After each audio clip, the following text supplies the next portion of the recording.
வெளிநாட்டு நிதியை பெறும் தன்னார்வ அமைப்புகள் மற்றும் பிற நிறுவனங்களை ஒழுங்குபடுத்தும் FCRA திருத்த மசோதா 2026 நாடாளுமன்றத்தில் அரசியல் பரபரப்பை ஏற்படுத்தியுள்ளது.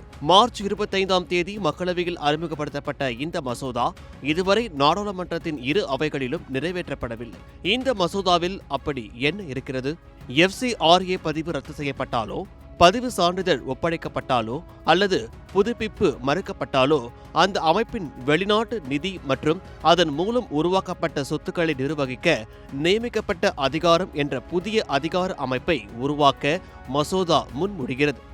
மேலும் பதிவு தொடர்பான நடவடிக்கைகள் நடைபெறும் காலத்தில் குறிப்பிட்ட சொத்துக்களை தற்காலிகமாக அதிகார அமைப்பின் கட்டுப்பாட்டில் வைக்கும் நடைமுறையும் முன்வைக்கப்பட்டுள்ளது. இதில் மத்திய அரசின் வாதம் என்ன?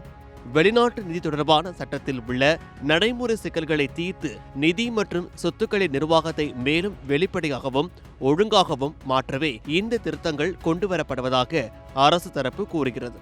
ஆனால் எதிர்க்கட்சிகள் கடும் எதிர்ப்பு தெரிவித்து வருகின்றன.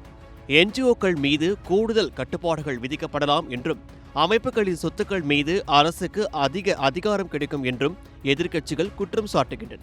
மிசோரம் முதலமைச்சர் லால் துகோமா உள்ளிட்டோரும் கிறிஸ்துவ அமைப்புகளும் இந்த மசோதாவை JPC எனப்படும் கூட்டு நாடாளுமன்ற குழுவுக்கு அனுப்ப வேண்டும் என்றும் வலியுறுத்தியுள்ளனர். அப்படியானால் மசோதா எப்போது நிறைவேறும்? தற்போதைய சூழலில் இதற்கு உறுதியான பதில் இல்லை.